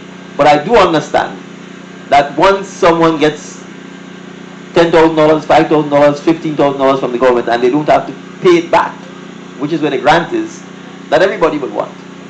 And everybody will feel that they need to get the money. But the aim of what we were trying to do was in fact to drive economic activity by encouraging people in the private sector to start their businesses, to expand their businesses so that they could actually hire other people to help with the unemployment situation coming out of COVID. So for any grant program in the sense of the government giving funding to continue, we have to find the money. But for the most part, most of the funding that is available to government, we have to borrow it. The kind of grant funding we're getting is exactly like what we're getting today. 110,000 US for a specific project, right? So most times when the government gets a grant, the government will have to convince the donor that it has a specific project, a specific aim or objective it is trying to achieve, and you have to convince them that it is worthy of grant funding. If you're getting money from countries, friendly countries who want to support us, they too are taking that money from the taxpayers. So most times they want to give it to you as a loan, even if it's a concessional loan, so that they can account to their taxpayers as to how the money is being spent and the likelihood that they would get it back. Having said all of that, we were also happy that over 6,000 people applied. Because what it means is that there is a real, we believe, genuine desire by Grenadians to get the opportunity to start their own businesses, to have their own businesses, to grow their own businesses. And so we want to encourage that. So I can certainly say we will be looking for other opportunities to try and encourage people to do their own businesses, to expand their own businesses. But outside of getting the free money, there are genuinely other opportunities that are available. GDB does have concessional financing for some businesses. We are looking to work with the Ministry of Finance to prioritize the area where the concessional financing can apply. And I'm talking about concessional here where the interest rate may be as low as 1 or 2%. And where the security requirements may be less stringent. But it's also important for people to know when they get these loans, they need to pay them back. Because if they don't pay them back, they will deny other persons the opportunity to, in fact, get concessional financing themselves in the future. So I'm sorry that you may not personally have gotten the opportunity to receive a grant. But as I said, there were hundreds of farmers, hundreds of fishermen and women who benefited. And certainly we will be doing everything that we can to try and see how else we can support farming. And I go back and Minister of Agriculture, I'll put it on you. The bulk of the questions have been about farming and agriculture. We are in a farming community. The government, so I'm going to repeat this, has a $10 million program, US, to support food security, to support farming, to support agriculture. And there are a number of programs that the Ministry of Agriculture is going to be rolling out. It isn't likely that you'll be given a $30,000 in your hand, but I'm sure there will be opportunities to help farmers in terms of things like acquiring pumps, equipment, and other support services that you would need to help boost agriculture production, etc., etc. So I will happily hand that over to the Minister of Agriculture so that he can perhaps speak some more about the program. Thank you. Thank you very much, PM. And let me thank Mr. Jeremiah for those questions. And he's still motivated in agriculture. I have known Mr. Jeremiah for a pretty long time, since in the days of Zion Train, right? So you have been in the business a pretty long time. But I want to admit that I have the same nostalgic feelings for agriculture when it was under the Honorable George Brizan and Honorable Dennis Lett. And it says a lot. The National Democratic Congress is seriously interested in agriculture. And both Mr. Brizan and Mr. Dennis Lett, they have left a legacy in agriculture that many of us still talking about. And therefore, presently, for the last, this administration has been talking agriculture in a big way. And I must admit to you also that many of the farmers, the level of enthusiasm at this point in time is very high. And it continues to increase. And therefore the demand has also increased for services, for assistance, for attention in regards to roads. And we have been taking notes, we have been visiting some of the farms, We have been looking at some of the poultry farms, the livestock, other livestock areas, and in the next couple of weeks we'll be rolling out, as PM said, the World Bank project. Now this project has a number of components. One of the major components is the crop production. We want to increase production at a level whereby we can feed our people, because we learned the lesson from COVID and Hurricane Ivan. When the ships couldn't come, the aircraft couldn't come, and St. Vincent came to our rescue with those little vessels.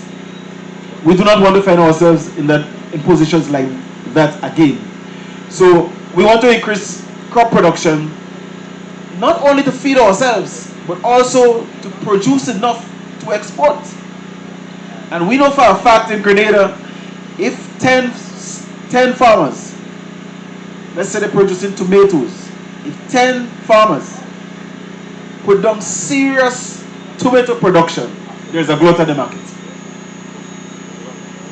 And farmers cannot get the kind of sales that they want on the local market. Because apart from the 110,000 people we have here, maybe half of the population doing their own thing in the backyard. So the market already cut down. And when you have 2 crates of tomatoes, if you get the food, if you take one, you may have the other one at your hand. So we're also encouraging an agro-processing arm of production. So in other words, the excess that you have, we'll try to assist farmers in terms of storing it and in terms of processing it. We have just established our agro-processing unit in the Ministry of Agriculture, and we are hoping to increase in that sector also.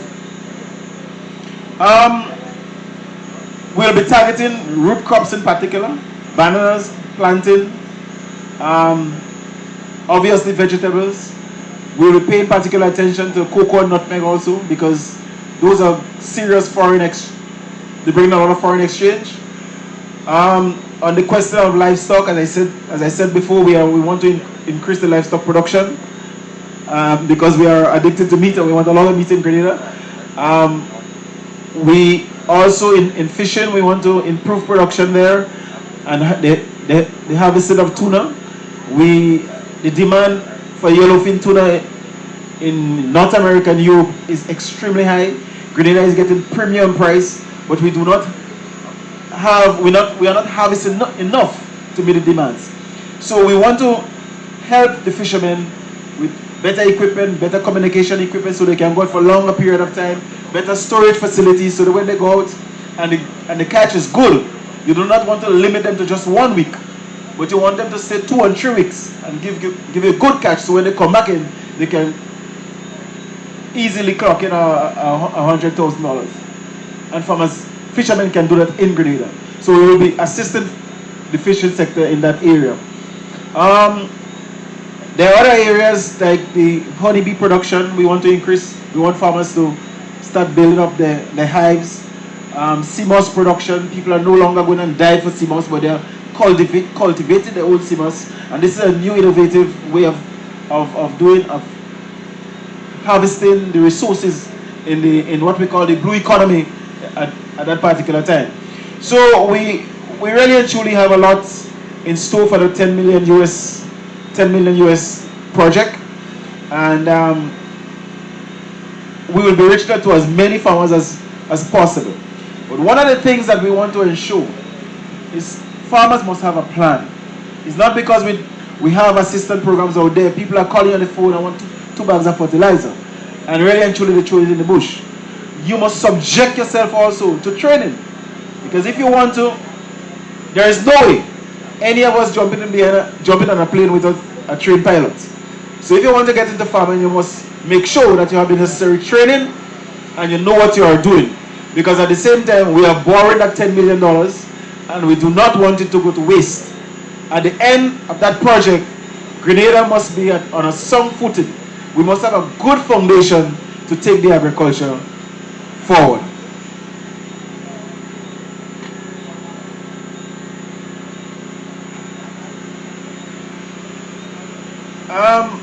Farmer of the Year award. You raised a question on that. Well, I'm going to give you a secret. In 2024, 2024 coming will be our 50th year of independence. The Ministry of Agriculture is contemplating, and I'm giving the Prime Minister information also. We want to have what they call a National Farmers Day in Grenada to give recognition to the architects of food production in Grenada, CARICOM for Ipitimade. So we'll be coming.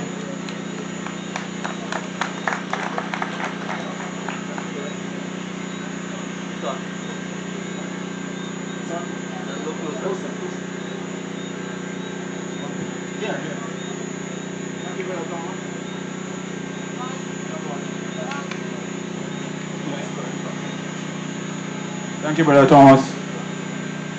Ladies and gentlemen, we want to bring the cuttings down, and we just want to inform that after Sister Marva has made our contribution, we'll take one more person, and then we'll have to bring the cuttings down. Thank you.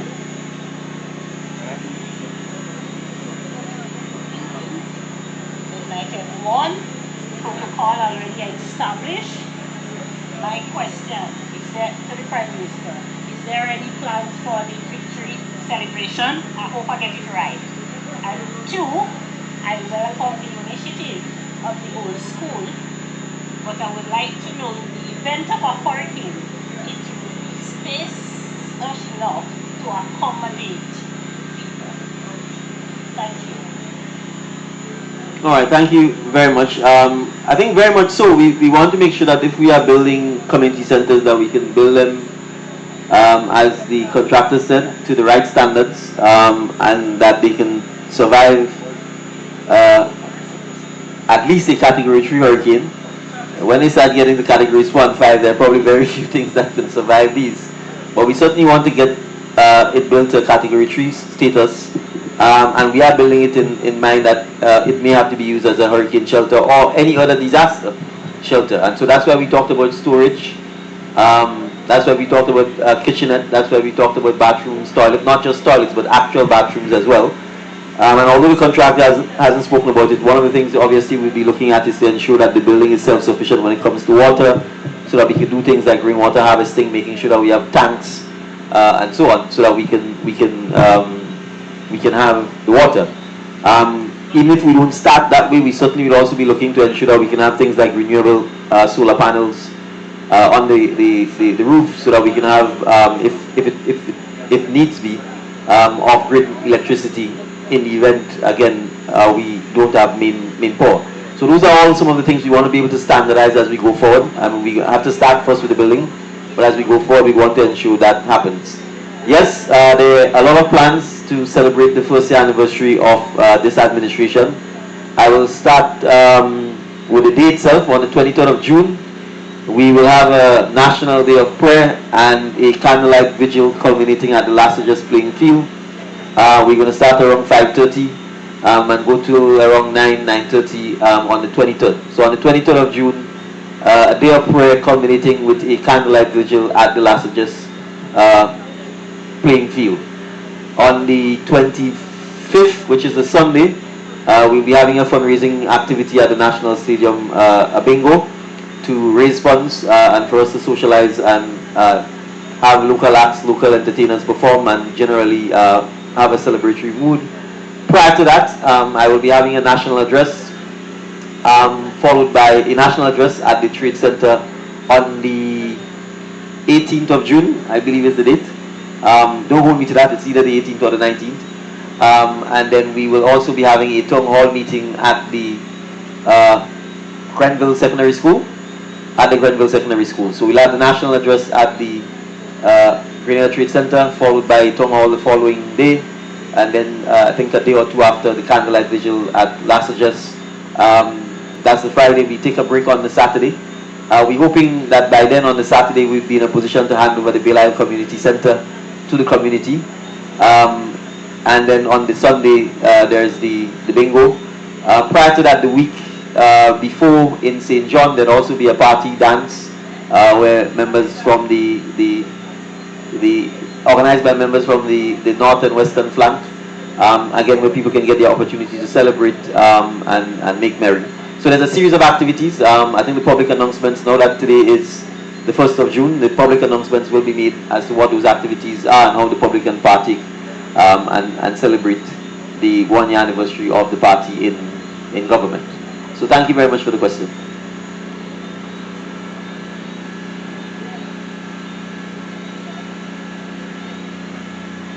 Good night, ladies and gentlemen. Good night. With protocol already established, I just want to make mention of something that I've observed in the last couple of weeks. But Mr. Prime Minister, I want to just address this question to you in regards to national security. In the last couple of weeks, we have had some serious gun violence in the country.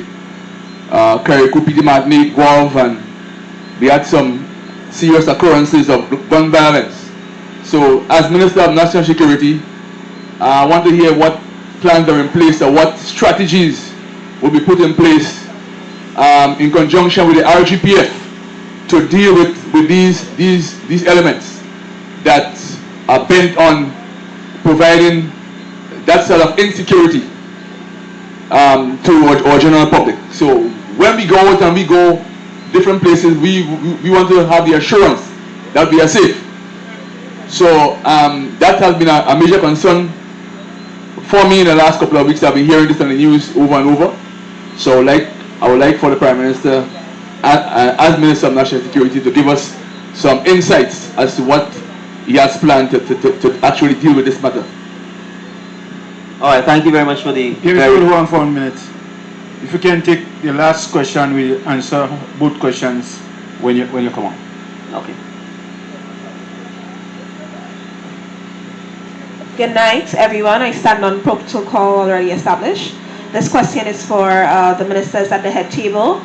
We're here tonight speaking of community development, and I do applaud the initiative of this new administration. It's lovely to see that a community center will be established on our grounds that was once a school ground, and it's the first community center for this community, and I'm very appreciative of that.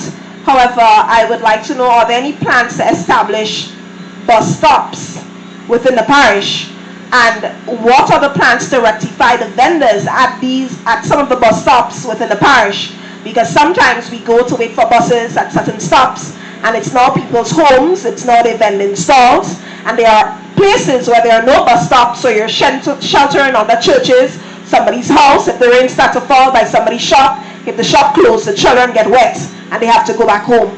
So in addition to community centers, do you have any plans to install bus sheds, bus stop, and regulate these occurrences that are happening with vending at these said places? All right. So thank you very much for the questions. I'll take the national security question first. So the issue of, well, first of all, violence, and specifically gun violence, obviously is something that we take as an administration very seriously, and that the Royal Grenada Police Force takes very seriously. So let me start first with the issue of guns. Now, we do not manufacture or make guns in Grenada or in the Caribbean.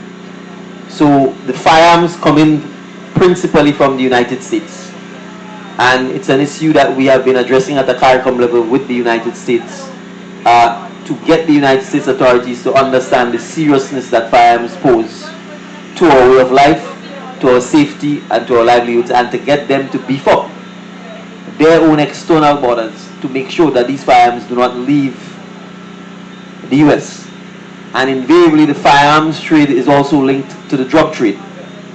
And so while we work with them as partners to minimize drugs entering their shores, and in their shores there's a massive demand for drugs, if there's no demand, there'll be no supply. We are sort of in the transshipment lane where the manufacturers of the drugs traditionally are to the south of us, the consumers of the drugs are to the north of us, and the drug trade fuels the gun trade because the drug men need the guns to protect their turf.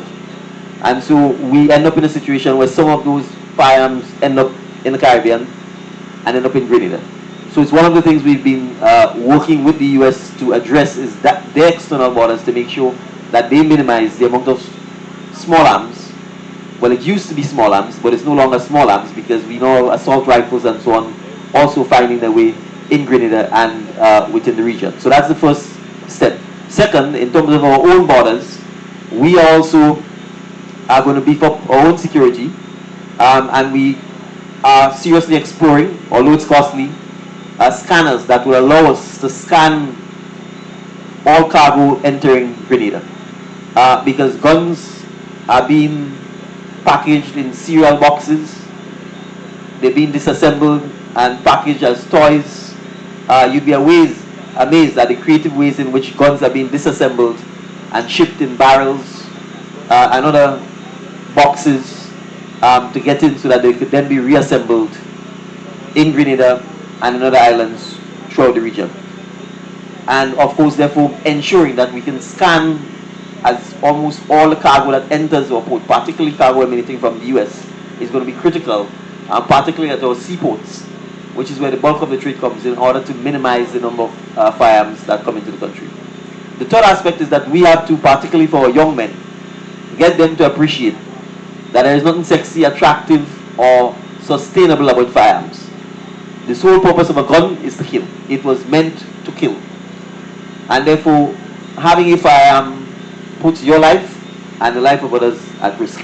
So we have to, from a cultural, social point of view, reinforce that that is not our culture, that's not our way of life, and find ways to ensure that our young men in particular can channel their effort, their energy, their time, by training them, by educating them, by not alienating them, and by not criminalizing them at an early age, so that they don't find the life of crime and gun violence to be something to emulate or to be glorious about. And that is critical if we are going to keep our young men away from wanting to have firearms. And we can point to Trinidad in the south, who clearly has lost that battle. We can point to some parts of Jamaica that has also clearly lost that battle. And if you pay attention to places like St. Lucia, St. Kitts, you will see how badly things have deteriorated in those islands very dramatically. So we take this issue very seriously. I've also been on record as saying I am not a fan of even issuing licensed firearms, because invariably people with licensed firearms lose them, people steal them, and oftentimes they end up shooting their own family members or themselves, because the truth is, you may have a firearm, and yes, you might go on the range and shoot, but that's a completely different stress level from when someone is breaking into your home, or when your son probably went out and drinking and he coming home late making noise and you thought he was a thief, and you run the risk of shooting your own son. So again, we have to have a zero tolerance for firearms in the society. Once you have firearms, there's a high risk that it will lead to violence, because that is what a firearm was meant to do. So that's one aspect. But we also have to ensure that we have the programs in place, that we have the right attitude to our young men in particular. If we alienate them, if we ignore them, if we don't train and educate them, if we don't communicate with them, they will turn to crime. And with crime comes violence, and with violence comes the supreme form of violence, which is firearms. So that is part of what. And then from a border security perspective, both intra-regionally, because the firearm trade is also an intra-regional trade, right? The shooting in Guav was not done by a Grenadian, right? And remember, we are all islands, and people move in boats quite easily among the islands. And so the risk of having large amounts of firearms, for example, in Trinidad, is that they can get to Grenada, or in St. Vincent, they can get to Grenada. So even beefing up our own Coast Guard's ability to intercept intra-island trafficking in firearms is also something that we are working at. But it's important for all of us as a society to not encourage, glamorize, or make firearms romantic. Let it stay in the movies and leave them there. On the question of bus stops, yes, we do have plans to erect bus stops throughout St. David and by extension Grenada. And as Minister for Infrastructure, I'm now also responsible for that. One of the things we are trying to do is to have a model design for a bus stop. And also to, in that model design, modernize our bus stops so that they look nice. And so that there are opportunities for even things like advertising, there are opportunities for putting solar panels and electricity in the bus stop, so that even when you're on a bus stop, for example, you can charge your phone or have access to electricity. And yes, the policy will include an absolutely no vending at our bus stops. And as citizens, we have to become more responsible about public spaces and public use. We cannot go and occupy bus stops and vend from the bus stops. It's just not something that we can tolerate. The bus stops are meant for people to in fact catch a bus and to shelter from the elements. So we are working on, we do have a model design already, we've got model costing, and again, it's not just a government alone initiative. There are sectors like the, and interest groups like the Chamber of Commerce who've expressed an interest in working with us to have more bus stops throughout the length and breadth of Grenada, so we'll be partnering with them. We'll also be partnering with the business communities. There are some businesses that have agreed to sponsor the construction of entire bus stops. But we do have challenges. We have places, for example, right now, in the northeast, on the Bowley Main Road, opposite the Hubbards Car and Vehicle Center, where we have land that is strong lands that is meant for a bus stop. And we have a vendor occupying it. Right? And it means we have to move them. Now, having said that, I want to point out that there's also an obligation for us to have common places for vendors to vend. And they call public markets. St. David's, for example, does not have a public market. We are working on bringing a public market to St. David. We've identified the Lassages Natural Works as a site for that. We will shortly be looking to take possession of it, to review the entire site and to see how we can convert it into a market for vendors, whether it's vegetables, fruit, fish, an abattoir, a potential supermarket and other public places, so that all vendors can go there and that the residents of St. Davis can go to a place where you have the foot traffic, where people can go in, park, be off the road, and where the vendors can have the facilities like bathrooms, toilets, electricity, so that they can have chillers, refrigerators to preserve their fruit, to preserve their vegetables, to preserve your fish, and to be in a position where you have longer shelf life, and people can come to that historic site. We need to preserve the site as well, and be able to sell their goods, and the public would be in a position to buy. We cannot continue the unplanned, haphazard, dangerous situation where people just set up shacks or set up benches on the side of the road and vend. One, you have no bathroom, you have no toilets, you have no water, and you're selling in many instances food, and we know the risk that that poses. Two, if you have fruit and vegetables in the hot sun all day, we know they're going to spoil faster. So we need to be able to give and create the spaces for our vendors where we can encourage the foot traffic, we can encourage the vehicular traffic, so there's a central place where you know if you are vending there, people will come and you can sell, because I understand that you need to make a living. I understand you will go to where the market is if the market can come to you. And that is why we have to create the market so that both supply and demand can meet. We can have a safe space, we can have a space where people have amenities, bathroom, toilets, a bench to sit, where you have electricity, where you can preserve their food and make it safer. So all of that is part of the plan, and we believe if we can do so, we wouldn't then have to fight with vendors and say to them, come out of the bus stop, because we would have provided a place for them to go, and it will make it easier for them to then move out of the bus stops and be able to go into the public market. So thank you very much for the questions.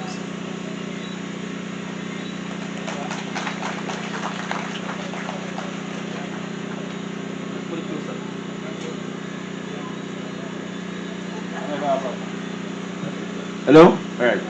Thank you, Prime Minister. Brothers and sisters, we are bringing the curtain down, and we have two more items on our agenda. We have closing remarks by Honorable Prime Minister, and we have a vote of thanks. So that's our last two items on the agenda. So we call on our Prime Minister now to do some closing remarks.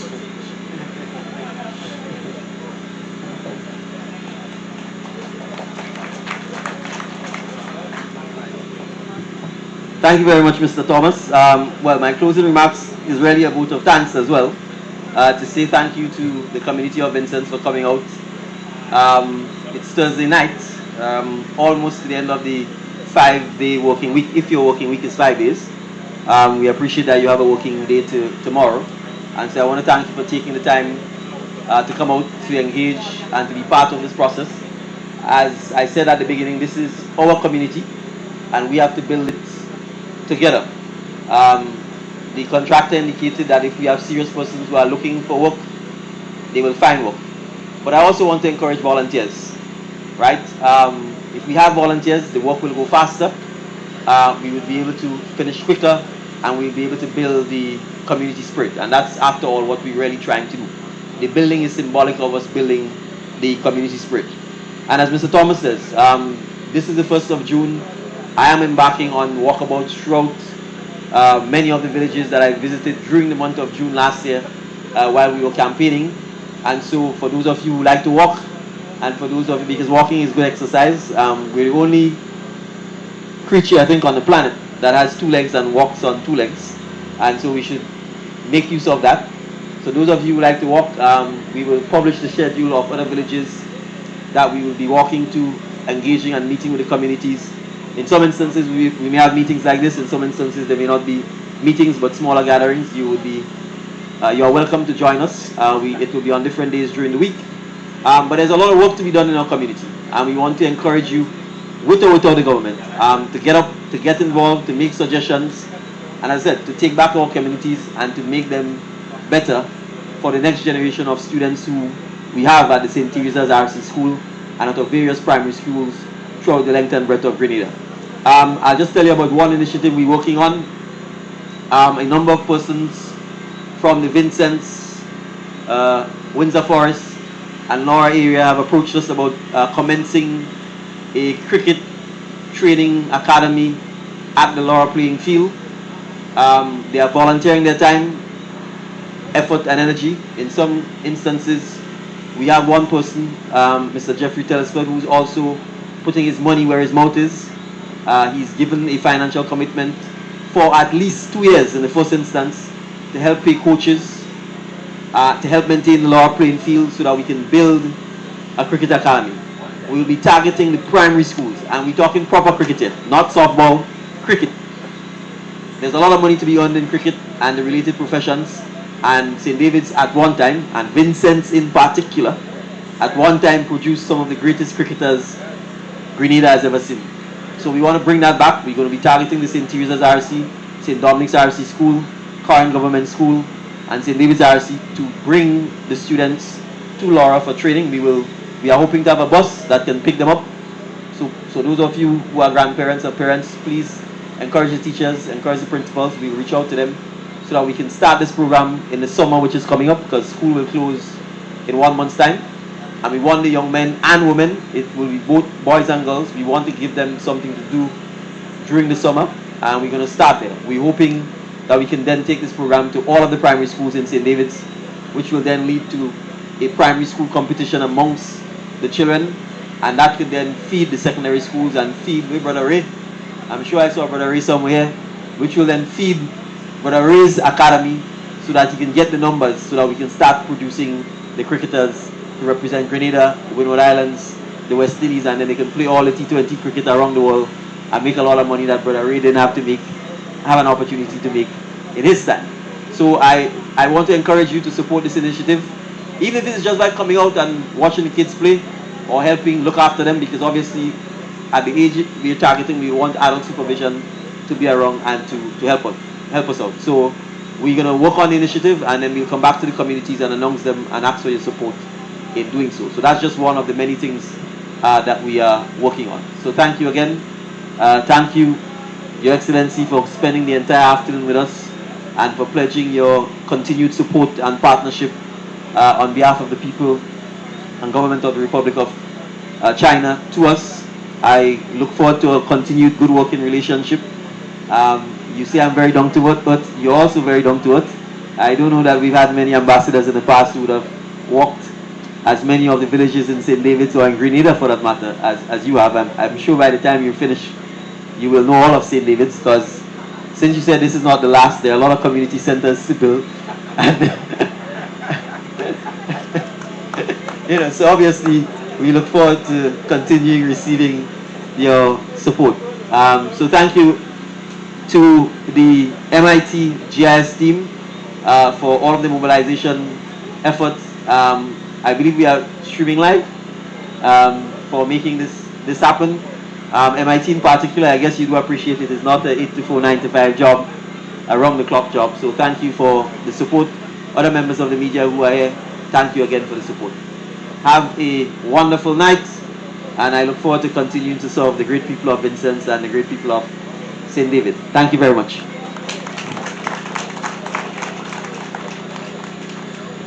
Thank you, Mr. Prime Minister, and that's where we bring the curtains down. This audience has been a very wonderful audience. We want you to have a safe journey home. Take care, the rain is, the cloud is out and we may get some rain, so we ask you to get home safely. And thank you for coming out and have a safe journey home. Thank you.